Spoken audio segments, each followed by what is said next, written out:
Most of the people don't understand that almost all of us have actually a personal brand.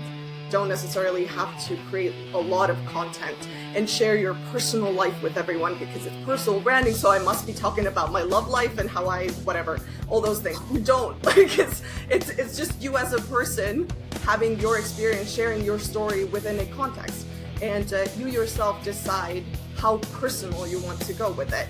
So when it comes to personal branding for recruiters as well, it's about building the network, thinking about the positions that you're maybe not hiring for right now, but in the future, and you need to build the talent pool for that so that once you need to hire for that position, you already have the pool. You don't have to go from 0 to 100. People feel like when I start doing that, that means that I have to do everything immediately.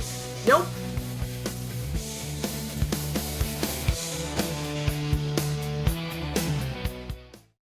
Welcome to the Relancer podcast, where we talk about talent acquisition topics. I'm Eero, the co-founder of Relancer, the platform where employers connect with freelance recruiters. Today we have Carina, and we will be talking about how to use personal branding in talent acquisition. Welcome, Carina. Hi, thank you so much for inviting me. I'm super excited. I'm very excited also. So maybe we can begin you talking about your journey to personal branding. What did it look like? Yes, so I started just studying actually events management in Spanish in Scotland. And then I realized that events planning isn't something that I want to do professionally. And naturally, I was led into marketing and from there to employer branding. So I've been working as a employer branding manager for more than 5 years now. And now I'm a freelance expert. But before that, I did only employer branding, and that through that, I naturally ended up doing personal branding when I started at Testlio, which is a software testing company, and I started managing their global employer brand. And their founder is Kristel Grustuk. Maybe you know of her. And on my first day when I got to the office, she was there too, and she came up to greet me, and she was like, "Oh, I'm so excited to start working with you. You definitely know a lot about branding, and you can hopefully help me too." And then from there on, while I was managing the employer brand, we also started working on Crystal's personal brand a bit more. So it was very naturally coming together, and I kind of started discovering that realm. And when it comes to employer branding, it's truly actually about the people who work there and their personal brands as well. So I got to support Test Lions, and so these are the people who work at Testlio with their personal brands as well, tying it to the employer brand of Testlio. So that's kind of where it all got started with Testlio. Did it start with? I have seen the Crystal does TikTok videos. So Yeah. did she started with those back then, or this is new for her? Or? Yeah, I think it was like when I started working at Tesla as well. She was like, "Okay, so TikTok is the next big thing. We have to go there. What are your ideas?" And I wasn't that familiar with TikTok back then. So I started getting more knowledge and getting into it. And then we started brainstorming together for the video ideas. But all of the stuff comes from her. So this is all her work. I was just supporting her with, maybe bringing some more like frameworks into planning the posts and creating them. But yeah, that was when she started. And then I remember we were talking about whether to post them on LinkedIn as well, because LinkedIn is considered as the professional social media platform, and maybe it's supposed to be a bit more informal. But she's an innovator, so she was like, whatever, I'm just gonna post them there too and see what happens. And I think to this day, these are some of her most popular posts she's ever done on LinkedIn. So that kind of proved that on LinkedIn, we're still people, we're still looking for entertainment at the same time while learning about our careers and more of sharing this professional insight there. So you can do a little good combination of humor and spreading awareness, in her case, software testing. So yeah, that kind of started then. What was her goal with personal branding?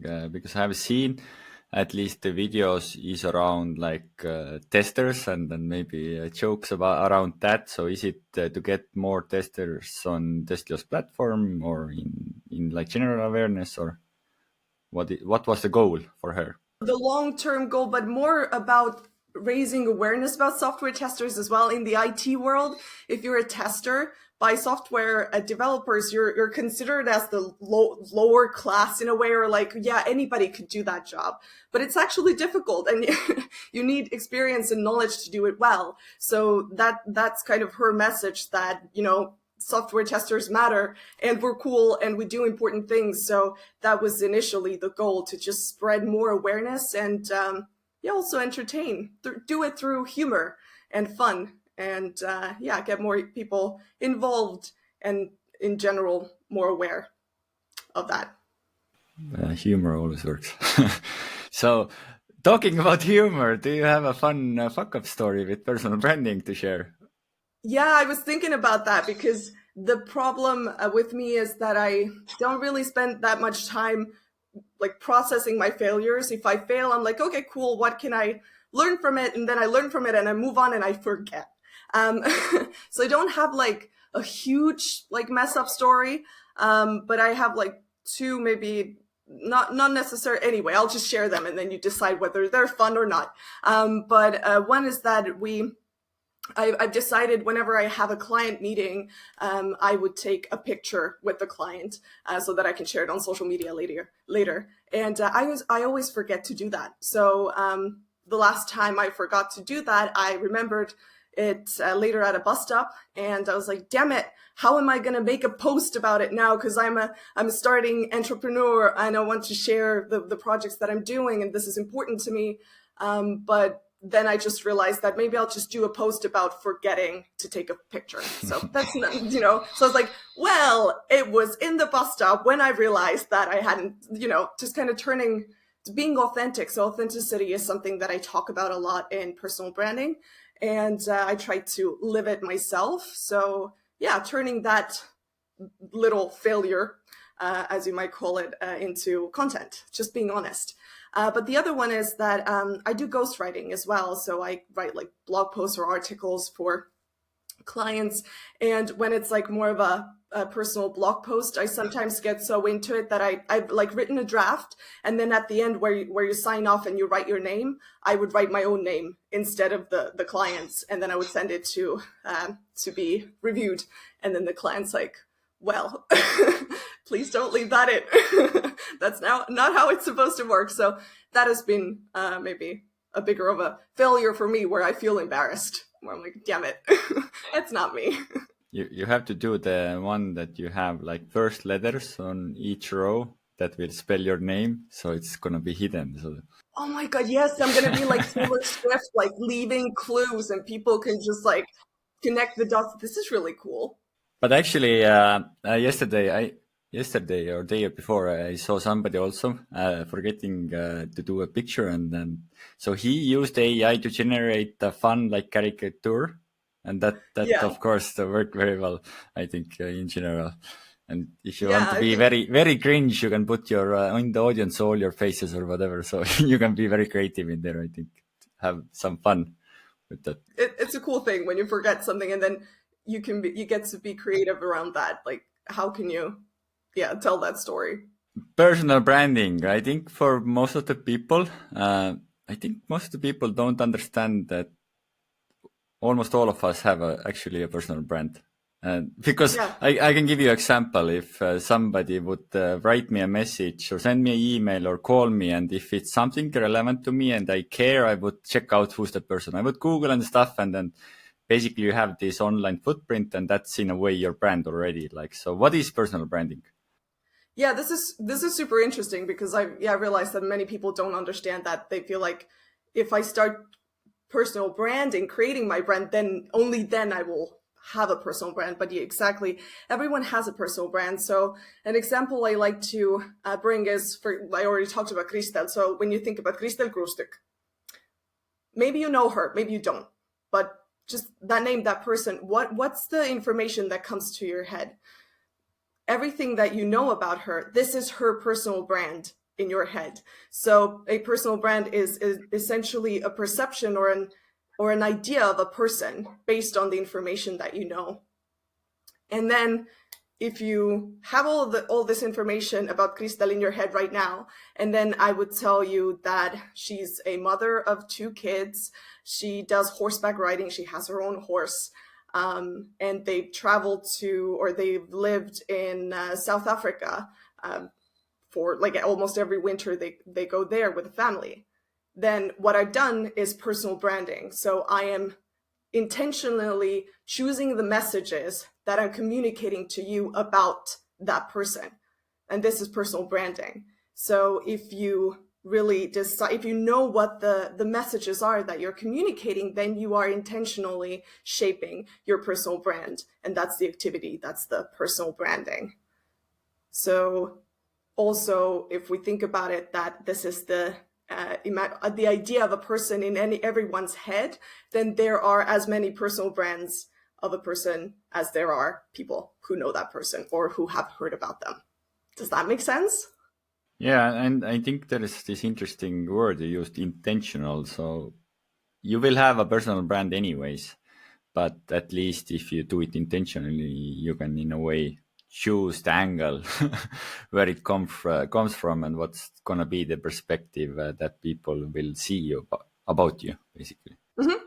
Exactly, because the way you present yourself to the world and the things you talk about, the way you are, this all of this shapes your personal brand, and it's mostly unconscious, subconscious, if you don't really think about it. But if you know what you want to be associated with, and what your goals are, and who you're talking to, and what are the topics that are really important to you, then you can package them all as a strategy in a way and start doing that more intentionally in order to reach your goals. And a personal brand can really help you as a recruiter to be more successful in your work, and also as a leader, as a team leader, as a just a person in general. If you're looking for new opportunities, speaking gigs, clients, really doesn't really matter what, but this is just consciously knowing and shaping the perception of yourself in other people's heads, at least doing your best, shaping that. There's a part that you can influence and a part you obviously can't. Then doing that will help you succeed in so many things. So why it's important for professionals in talent acquisition, how they can use it? Yeah, so if we think about recruiters, so the job market, the percentage of the working age population is decreasing. So there are more people leaving the job market than entering it. So on the job market, there are less and less people, less and less candidates that we're all trying to attract and to hire to our company. And this is why we're talking about employer branding, first of all, because the companies who manage to stand out have a higher chance of attracting top talent, because the goal of an employer brand is to create an idea of a person's head, what it's like to work at this company before they've even applied. So if they have this idea in their head, the candidate, then there's a higher chance that they're going to apply for this company that they know about and have an idea of than the one that they don't know. And where the recruiters come in is that recruiters essentially are the employer brand ambassadors. They're the ones who talk about the company, what it's like to work there, but also they bring in their own personal brand, which is, why are they working at this company? Do they have personal stories to share? Because also most of the candidates do research online before they apply about the employer. And if we take, for example, the career page or a social media post that's posted from a company's social media page anonymously saying that we have very flexible working. Great, this is anonymous. How can is this legit? Somebody is saying that, I don't know who. And versus a recruiter, for example, who's talking about her experience personally on her LinkedIn account, for example, about flexibility and sharing a personal story. I read that, I see that behind that is a specific person with a name and a picture attesting to it that this is real, this is my experience. It's much more trustworthy than what is shared under an anonymous account, basically a company account. So this is where the recruiter can come in and share their stories and their experience and the reason why they're working at this company and why they like working there and why it's a great place to work at. And through that, really shape the employer brand authentically as well, and create a more illustrated picture in the candidate's head what it's like to work there, and therefore build the trust, and then there will be a higher chance that the candidate will apply. I could talk about it for like another 20 minutes. So I'm like, what is the most important thing? What are the most important things to like mention now? But I can go into more detail. Obviously, there are a lot more sides to it. Yeah, I think one of the things that pointed out to me is the trust factor, definitely. And also, Yeah. if you think about the recruiter, for example, we can take the recruiter in this case. So it's the first point of contact for the candidate. So her like story, her whatever she does is the first impression of the company for the candidate. So in that case, the more information there is available for the candidate, the more trust is built, and there is then higher probability for them to answer your messages, to move through the process. And I would say also like it can be a positive effect. For example, like if there is somebody working in the company, you like her and her personal brand looks good, then you feel like, okay, like if she's working there, maybe it's a good place for me also. Like, so there is probably a lot of different angles how it can have like benefits, building this trust, and all the other things also that it can have. It's the ambassadorship, essentially, in a nutshell. But exactly, building trust, when we think about it, the candidate journey doesn't really start with applying. It starts before. So if, as a recruiter, you start by building your network, meeting people at conferences or different events in real life. So when we talk about personal branding, a lot of people immediately think LinkedIn or social media. Yes, the online presence is super important, and we're going to talk about that too. But it's also in real life when you meet people in different situations.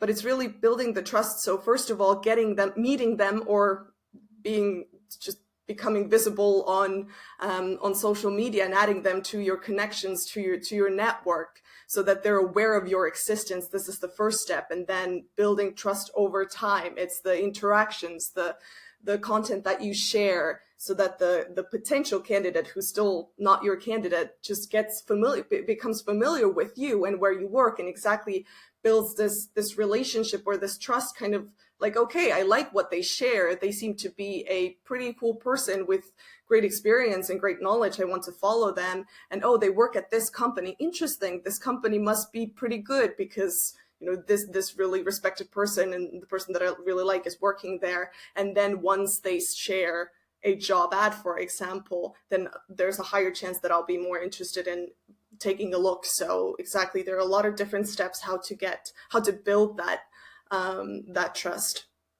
So maybe we can dive into the fears and misconceptions that are related to personal branding. So there might be people that understand it can be beneficial for them, but the next step might be fears and not knowing what's going to happen.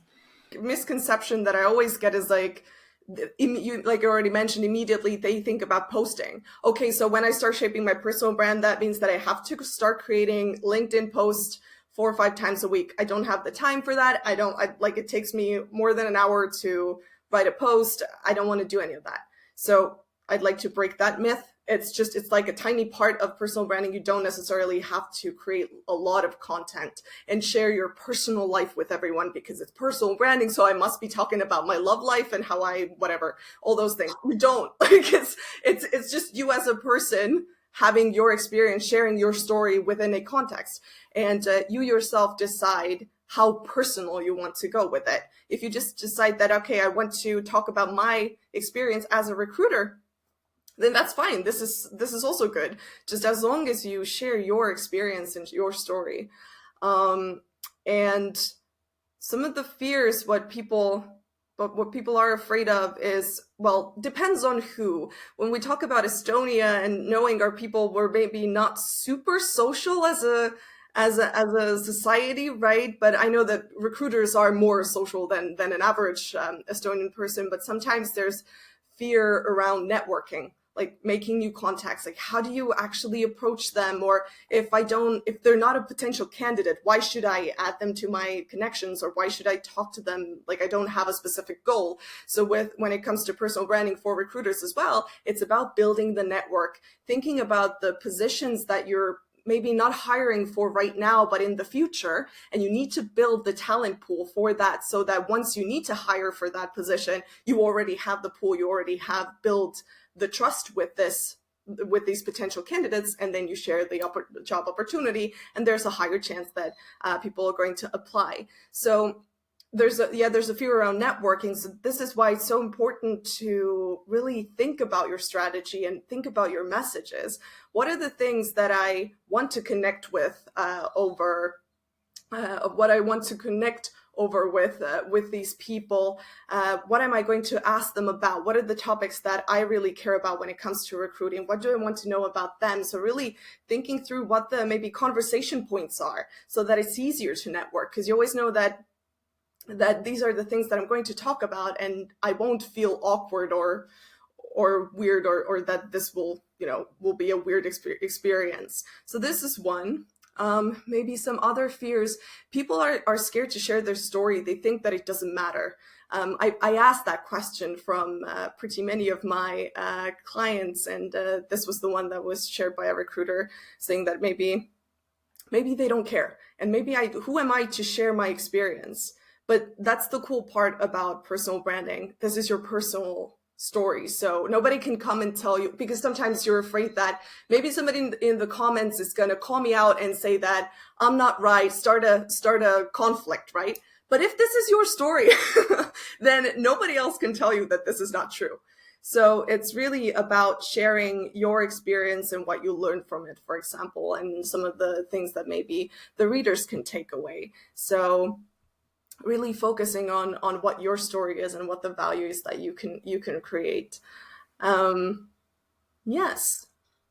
And then when it comes to posting, again, people think that it's all about posting, that I haven't been creating content for like years, like never. And now I decide to immediately start posting, because now everyone's like, okay, they're doing personal branding now and creating content. It doesn't feel authentic because they haven't done it so far. But again, when you start doing that, you don't have to go from 0 to 100. If you've never created content, try making a post once a month. If you manage that, maybe do twice a month.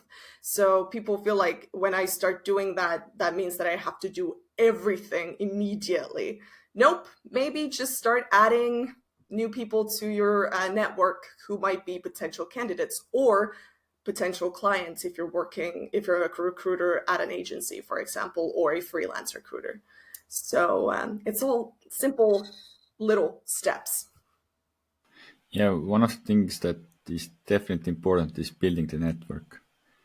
So I just recently talked with a recruiter from gaming industry, and she told me that sometimes it will take years before she can offer something to a person she has had in the network. And in that case, like if you're building your network, it's getting bigger and bigger. So employer branding or doing something, it doesn't have to be so often. So if you have already thousands of people in there, some of them, like the maximum is, I don't know, 20,000 or whatever is in LinkedIn. So you can talk with 20,000 people. But maybe if you do some posting or in a way personal branding, those people will still remember you, or if you reach out to them, it doesn't feel like a stranger anymore. Like, so this can be maybe a thing when it gets bigger. Exactly. And that's the annoying part of branding in general. It takes so much time to convert from the first contact to like an actual conversion of a person either applying or wanting to collaborate with you or becoming a client. It's minimum 6 months. you have to do this consistently. But in my personal experience, I just recently had a client to come through LinkedIn, and then I checked that we had first connected a year ago. So she had added me to her connections a year ago, and I had been posting consistently, and then 365 days later, it was only when she reached out and she was like, hey, maybe you could help us. I've been following you and seeing the stuff that you do.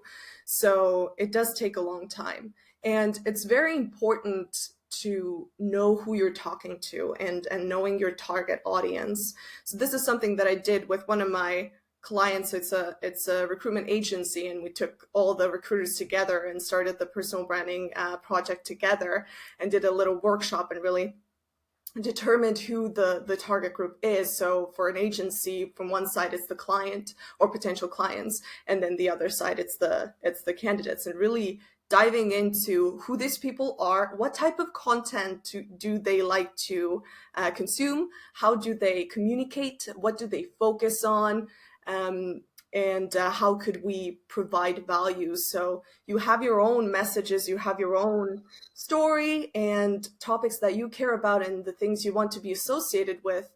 And these are all the messages that you can communicate. But it's really important to know who you're talking to so that you can package those messages in a way that they speak to the audience and speak to the candidates. So as a recruiter, for example, as well, when you think about what are some of the things that the candidates might struggle with is, I don't know, putting together a good CV, because recruiters probably have seen an array of very interesting novels of CVs and different versions of them.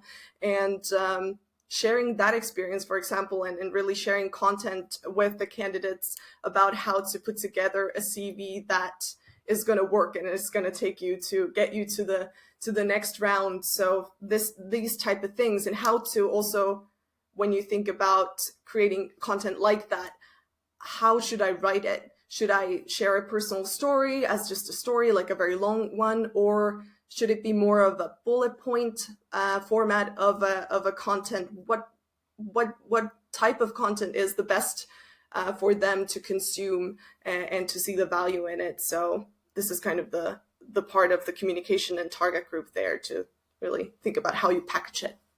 Yeah, I would like to add on top of that also about the building the network is basically when you have done it. I have seen very many cases where recruiters are able to basically fill like 5 positions in 1 month, or like for the gaming company, like she hired like in few weeks like 6 game developers. Like, so if you take traditionally, if you would do headhunting, you haven't built your network. Usually people hire maybe 1-2 people in a month. So if you have like, of course it's a long-term investment, and keeping the relationships and personal branding can help, but if you compare that like one to two people in a month, and then you in few weeks you fill like 5 or 10 people. So that's, I think, the power of building that network and having those it can be more personal relationships, or it can be in a personal branding way. I think from here it's good to go to the point that how can personal branding leverage for talent acquisition and also for employer branding. I think you have covered some of the topics already, but let's go from zero to hero. Yeah. So when it comes to personal brand, this is a part of employer branding. There's like a Venn diagram where some of the parts overlap, and in the personal brand circle, there a part of it is where you work and why you work there. So when we talk about personal brand, this is really your values and your story, and there are certain reasons why you work at this company. And there's a reason why you decided to be a recruiter. So I invite you all to reflect on that and kind of ask yourself, why did I become a recruiter, and write down 3 reasons. And also, why am I working at this company? And why should anyone else really work there? So if you reflect on those questions and write down the reasons, you kind of come up with your own personal brand messages within the employer brand circle. So this is where the Venn diagram overlaps, because when we talk about employer brand, In employer branding, it's mostly the people, then there's the benefits package, also values, all the different parts of it. So where this really overlaps is the people and why these people are working at this company, and you're one of them. So using those messages, like I already said, you are essentially, as a recruiter, you are the employer brand ambassador, and often the first contact that the candidate has with this company. So through your own personal brand, you have your own network. The company's pages might have, or definitely have, its own network and own following. But if each person, think about also the employees working at this company, not just recruiters, have their own network. So if you add all of those people up, the talent pool is so much bigger. So if each person, not just the recruiters, but also the people working in this team that you're hiring for, and especially the hiring manager, share what it's like to work at this company, and also building the trust within their network, and then sharing the job ad, you can reach so much more people essentially than just posting the ad through on the job board, for example, or a career page. So this is where the leverage kind of comes in, that you can really widen the pool. And if you've built that pool very well, then exactly you can shorten the time of hire significantly. So basically, you can use personal branding to reach more people. And in that case, if you think the more people you have as brand ambassadors, then the bigger is the reach on that side. Exactly. I want to add one thing on top of that. You mentioned like why people become recruiters. Most of the times when I ask recruiters, how did you become a recruiter? They would say accident, accidentally. So maybe to change the question, why did you decide to stay or still be a recruiter? Otherwise, it's like accidentally. I don't know, but there is a reason why they stayed. Yeah, and it's really cool because you can't really like study in uni to become a recruiter. It's just something that you start doing at one way or another. But again, it's important to go into more depth and tell the story. So like, how did you become, or why did you become a recruiter? Accidentally, but how did that happen? So what's your story? So everyone, the first answer might be similar, but everyone has their own story and the way they got there, and what they learned and realized on that journey. So this is what's worth sharing, but absolutely also asking yourself, why did you stay? And what are the reasons you really like about it? Because most people will say that, well, I'm a people's person. That's why I like people. Cool. But what do you like about them? Like, try to go more in depth, and you definitely have some sort of a highlighted memory or something that really you can share that really illustrates the reason why you're a people's person, for example, or why you do like what you're doing. So really going more into depth that's the point. I can share mine. I think I shared it on LinkedIn also. So for me, why I'm in talent acquisition field is basically, so we work a lot. So we work one third of our life we spend at work. Mm-hmm. And my thinking behind that is that if I can connect the right companies with the right people, the other way actually, the people with the right companies, then I can make like a huge impact in the quality of their lives, because they basically, there was like a number like 80,000 hours or something super crazy we spent at work, like, but even one third is insane, like. Exactly. And when you said that this is the impact you feel like you're creating, like connecting people with the right companies, then my question would be, do you have a story where you felt like this like a success story, where you felt like, okay, this person really belonged there and I helped them get there, for example, or are there some examples that you could share? And this is something that you can really leverage and use in your personal brand as well. Yeah, definitely. I think for our case now we don't work, so it's a little bit different. We don't work directly with candidates anymore. So we have like basically freelance recruiters, and then on the other side we have employers, but we see it on the other side when the employers are super happy finding the people they were looking for. So we hope the candidates are the right ones, and if they're happy, probably the candidates will be happy also on that side. It's usually not only one-sided of the story. But we're touching onto the point that the company can have like multiple smaller personal brands.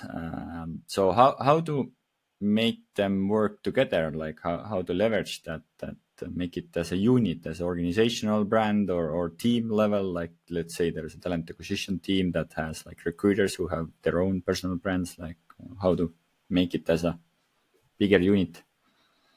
Yeah, so like I already said, this one agency I'm working with is that we came together as a team and defined our own personal brands, and then at the same time connected on the company or like the team level. So essentially, we all have within a company at least, we all have the same goal, is to as a talent acquisition team, for example, to hire people and find the right people for our company. So this is what we all align on. And if a company has has value-based recruitment, then the things that also connect us are the values. So this is again the same Venn diagram there, that we all work at the same company, but we all might have slightly different reasons why we're doing that, and we definitely have different experiences. So these are the things that are different from differ from each other, and on a like a team level as well. But since we all have the same goal, it's important that all of us understand that too. And as long as we reach this goal and we're aligned on that, it's all good. Just the way we get to those goals might be different because it's personal. So there's a level, yeah, on a team level, it's really important to define those goals. We want, as an agency, one of the goals is to build trust within our client network and find new clients. And second is to find the right people for right positions. And we all are working towards those goals, but the way we achieve them with our personal brands they will be different, and that's okay. So there is one thing also I was thinking is so in how usually in team level I think it happens or company level is that there is some kind of brand already established. So if you look into the LinkedIn, how you will see it is that everybody will have the same banner, for example, and then maybe everybody has the same like whatever is the company's introduction and so on, and then maybe we can talk about also about, so you're about authenticity. Authenticity, yes. Yeah. So maybe we can talk about a little bit about that, because I think this is a very important part if you think about personal brand, is that you can very easily, maybe if you go with the company guidelines, you do all the branding they have, and then in a way you don't do anything about yourself, like, and then that's a very important part.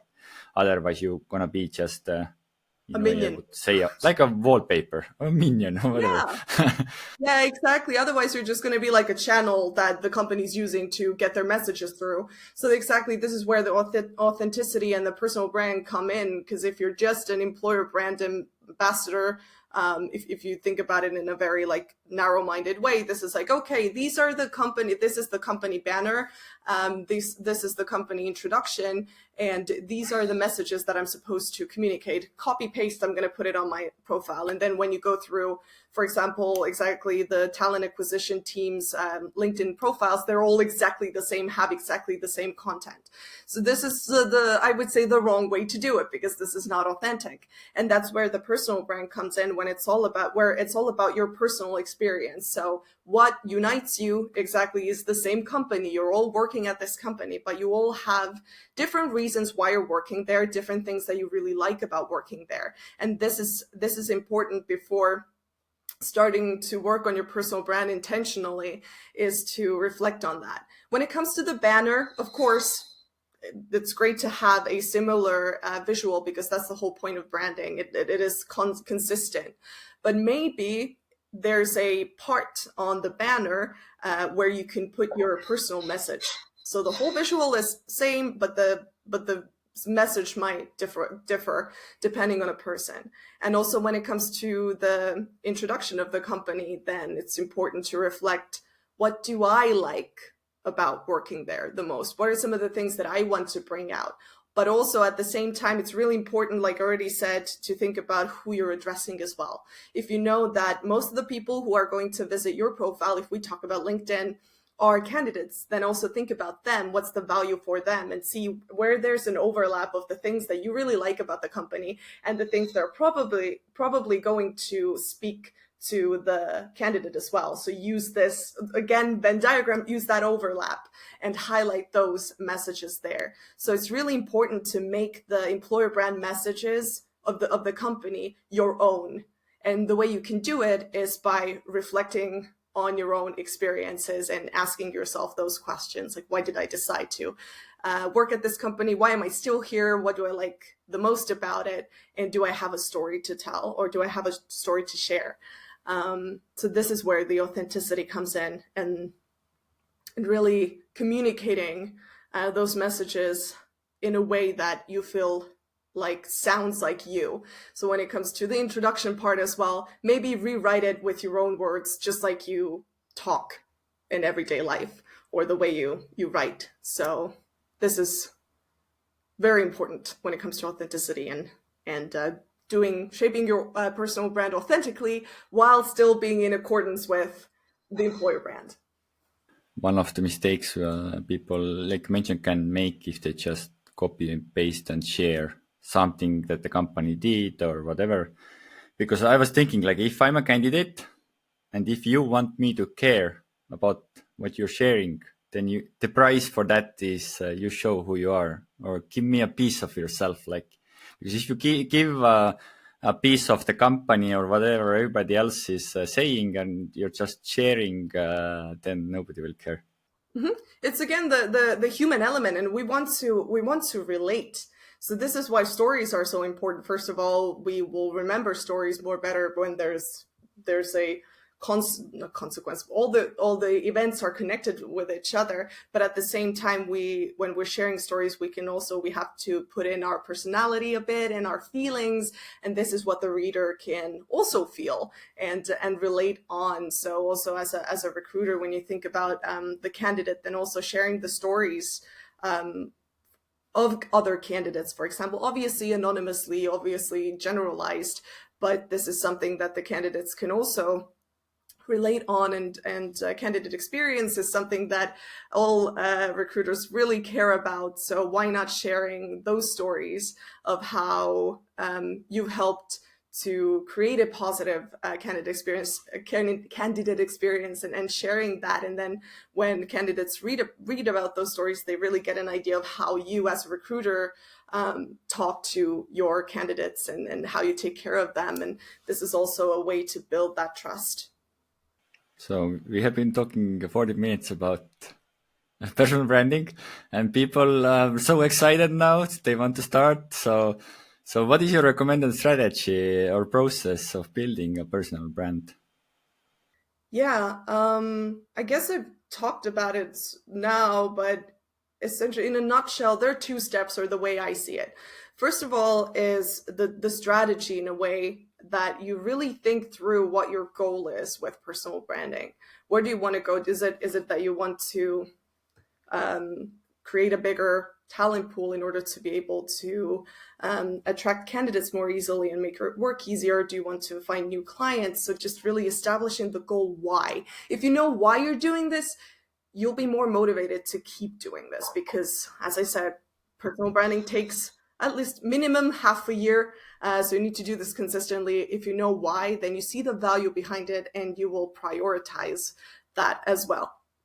So start by setting your goals, and then think about who you are. Why are you working at this company? Why are you doing this work that you're doing? Why are you a recruiter? What do you like about it?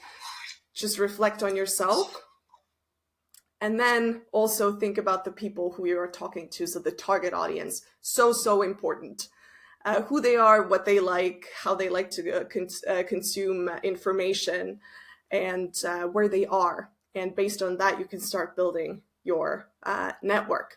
So once you have determined your goals, you know what the topics are, and also what are the keywords you want to be associated with as a recruiter. So when somebody lands on your profile or meets you or reads your content, what are the keywords or the topics that you want them to name, because this is the information that they got? So really determining that, and this will be the basis for your personal branding. This is the recipe, essentially. So when you start doing the step 2, which is the communication part of it, whatever you do, whatever you communicate, and somebody asks you, but why did you make that post? Why did you add that person to your network? Why did you talk about those things? Then you can always refer back to your strategy and to your messages and goals. So nothing is done for no reason. Everything has value, everything has purpose, and it ties to your goals. And this really helps you prioritize personal branding as well, because you see the clear value behind it. So this step 2 is communication, determining the activities that you're going to do in order to shape your personal brand. So this can vary from adding people to your network when it comes to online networking, personal brand shaping, or at a conference, you know that you're going to look up who are these people, who are the visitors with certain profiles, who are potential candidates or potential clients, and then making a goal of meeting them and networking. And this can be shaping your profile or updating your profile. What are the things that I need to add there? So this is also communication, just making sure that your presence, just the online presence is exactly what you want it to be, and has the right keywords and has those messages that you want to communicate. And then there's content creation, which you can decide how much you do it, what you're going to do, how you're going to do it. And it doesn't have to be big. So think about those 2 steps. First, your messages, who you are, what your goals are, and then the activities. And it is step by step. It's not rocket science. You can start with small things and don't have to do everything from 0 to 100. So maybe just start by setting your goals, thinking about the target group, and then already adding the right people to your connections or networking in real life at conferences, different events, making those connections already, and you'll figure your way out. Not way out, but you'll figure out the way you're going to do it as you go on. So you don't have to have everything ready before you start doing it. It's a kind of a juggle between like strategizing and doing it already. And then it's important also to eventually revisit your goals and your messages and just see whether they're still relevant. So yeah, 2 steps, essentially, having a lot of different, details within themselves. But yeah, that's a way to start it, I guess. Just first reflecting within yourself. And also persistency. So it's probably better to post or do those things less frequently, but keep it doing over a longer time than trying to, like in the beginning, like for 1 or 2 weeks, you do it like super hard and then you fall off, like, and then it's super demotivating. It's with everything. It's not only with personal branding. So. Absolutely. And I guess maybe 2 tips here. First of all, set aside a time every week, for example, to work on your personal brand. Just put a recurring calendar slot for that. Half an hour. I have half an hour, but you could do it like 15 minutes every week, so that you know that, okay, this is the time I dedicate for that. You can approach to it as just another project. This is just your project. And second, you don't have to do it alone, especially if you have a team. Team up, do it together, hold each other accountable, get an accountability buddy, and somebody who you can talk about those things as well. So to keep each other motivated and accountable. So these will hopefully help you as well to stay consistent. You already mentioned some, so this was tip one, but what are your main tips to personal branding for people? So one tip is to have like put time on the side, and then maybe have tip number two is to have a buddy to do it together to hold each other accountable. Is there any other tips? Well, I'm just thinking now, because it's really about the self-reflection as well. To when it comes to setting goals, for example, or setting your messages, then there's this really cool exercise called 5 times why. Maybe you've heard of Hmm. it. I have So done it. when Exactly. So when you set your goals and you write them down, then ask yourself why. Like, why is this important? And then write down the reason. And then for the reason, ask why again. So if you want to make sure that your goals make sense, you know what you're doing it for, then this is one of the tips to kind of check whether it's worth doing, and whether your goals are the ones that really speak to you. This is one. And then when it comes to communication, for example, content creation, one of the techniques that I use, usually people spend a lot of time writing posts because it is difficult, is to write in 2 parts. So the first one is what I call a no filter session. So you write down, you sit down, you know what you want to write about, and you just start writing anything, like not criticizing what you put down. So you leave your inner critic behind that door, you don't listen to them, and you write down everything you want to say without really thinking about it. And then you put it away for a while, for a few hours, maybe a whole day, and then you come back, and that's where you do the editing. You invite the critic back in, and you work through what you've written, and put it together. So this is a way to do it more quickly and avoid the writer's block, which essentially just is that we're trying to create content at the same time as we're editing it, which doesn't really work. So this is one of the tips as well. And yeah, it's I don't, I don't know if there's anything more specific. I'm very like LinkedIn specific now, thinking about those little tips. But it's really also when we think about LinkedIn, the first thing to do is update your profile. You don't even have to start adding people to your network because you probably already have a pretty good network as a recruiter. Just going through and revising your profile, your existing materials there, your existing presence. Is this relevant? Is there something that I should change? And then go and do that. Yeah, I started to think you, what I have seen is that maybe it's a good thing, who knows, but some of the recruiters, so let's say technical recruiters, Mm-hmm. so they would create their profile to be interesting for developers. For example, they would have uh, like a description message in binary, so Mm-hmm. one and zeros. Mm-hmm. And of course, I can read it. You can probably put it Google. You will get what it means. But basically, you're creating a profile for somebody to like you, and then I wonder if, in a way, it works, because this is not probably you. This is you're trying to be likable for somebody else. So if we think in that angle that we should be ourselves, like I wonder if it's a good strategy.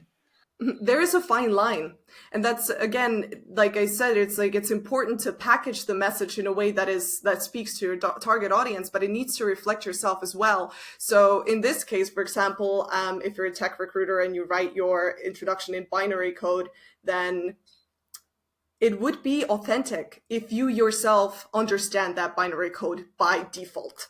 It's not like, oh, I think that would be something that the developers like, but I also really like coding, and I can totally write it in that code. So then it's authentic, then it's cool. But if you just do it to please others, then maybe it's not that great. Obviously, there's no right or wrong answer. That's the thing about branding, personal branding as well. It's very subjective. But really, yeah, I invite you to think about the authenticity. If what you put out there is just to please them, Or does it really reflect you as well? Does it sound like you, but the messages and the value that you create speaks to that target audience? So that you need to find a balance, and it's really hard to do that. So I'm not saying that, yeah, it's I've done it, and you all should do that too. But it's an ongoing journey, and it's an interesting thing to really talk about as well. And the balance is different for everyone. So yeah, think about that.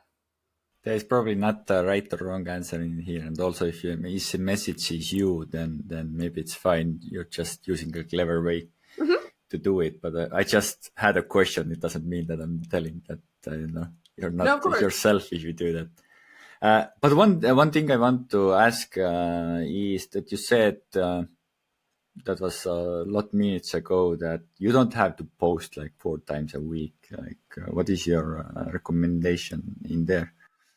So it all depends what you're doing already.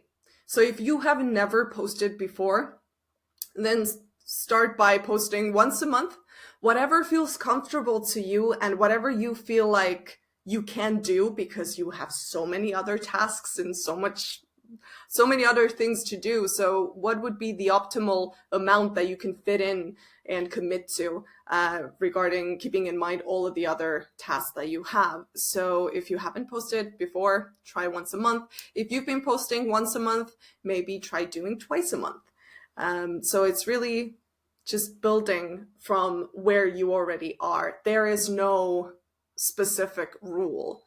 The average is 3 to 4 posts a week, usually to stay visible and be a creator, so to speak. But you don't have to do that immediately. You can build up to it, and maybe you're going to reach your goals already before, like with 1 or 2 posts a week, or 2 posts per month, which is probably, yeah, less realistic than posting more often, but for sure. And people have been starting to talk about more about comments as well, or commenting, when it comes to, if we talk about LinkedIn in this context. This is also a way to increase your visibility and can be much more effective than simply creating content. So yeah, don't need to overstress the content creation part. Well, what's your experience or thoughts on the things? What I have noticed is you can get a lot of publicity by sharing something funny, or if sharing somebody has like I just saw somebody share the video about Warren Buffett saying something, and then you add something about yourself, and then you get like 1,000 likes, and but then I was thinking, okay, but this is not your content. It doesn't say much about yourself. Of course, you get a lot of like publicity and engagement, but does it actually help to build your brand? And I was thinking, I don't know. So, what do you think? Yeah, that would be interesting to ask these people. That's again, like I said, like if I ask, why did you make that post?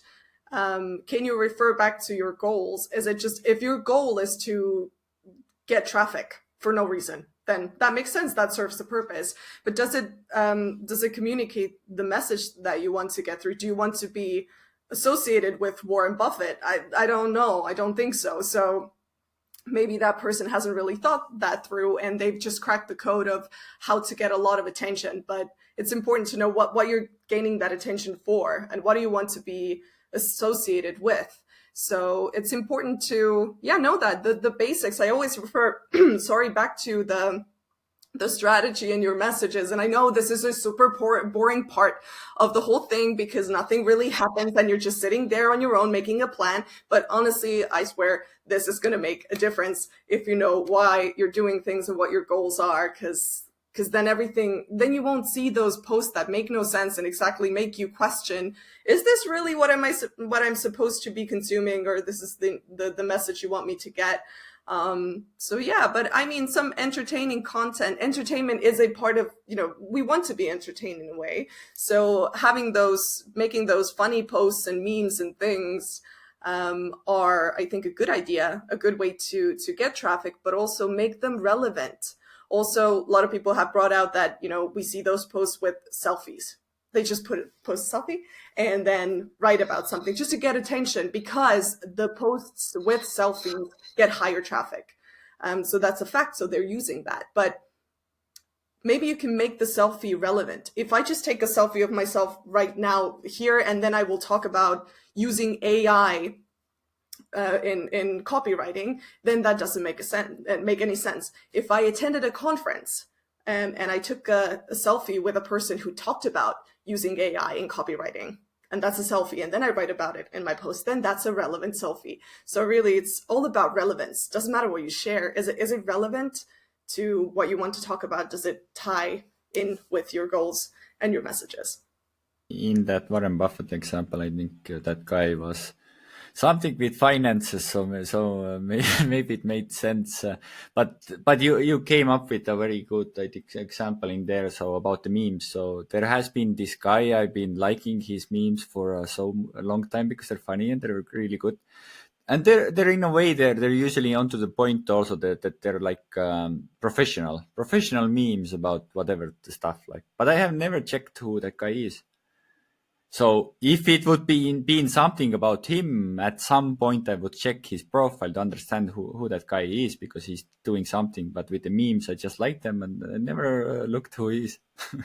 So And sometimes, I mean, you can curate your own feed as well, because sometimes you're connected to people whose target audience you are not. When we talk about us being, consumers of content, so you might as well remove them from your network as well. That's not a bad thing. I also encourage people to really curate their network and have those people there who actually matter. And who are going to provide value, and you're going to provide value for them and them to you. So you don't have to add your friends to your LinkedIn network, for example, if they're not the target audience. So it's don't have to feel bad about that, for example, as well. So it's interesting. And I mean, just a little personal story here. When I started working on my personal brand and shaping my own as a personal brand expert, it was really difficult to stay on LinkedIn and create content and really do things there, because it's not the most exciting social media platform. It's not as addictive as TikTok or Instagram. So I tried to hack myself and come up with the ways that would make scrolling more interesting. So I'm really interested in cars and like automotive engineering. So I just started following like different car companies' pages, like Porsche and Ferrari and stuff. So I was always excited, like scrolling, and like maybe there's a cool post about a new Porsche model, and that kept me going. And that through working, then you get a little shoot of dopamine that keeps you going. So just I invite people to more consciously curate their own feed as well, to, if they need to stay consistent, how can you make the social media platform more interesting for yourself as well. Maybe put in some type of content that's just for entertainment, exactly like following that guy who posts those memes. Really, it's has nothing to do with what you do professionally, but it makes you happy for a second, and then you'll have more energy to continue doing your work. So just a little maybe tip here to keep you consistent and give you energy. last tip from me to the recruiters who accidentally got to recruitment. So you can use the 5 whys to find out why you're still in recruitment as a recruiter. And then from here, I would wrap it up. So that's it for the episode 12 of Relancer Podcast. If you like this episode, feel free to subscribe and share it. Thank you for tuning in, and hope to see you in the next one. Thank you so much, Eero.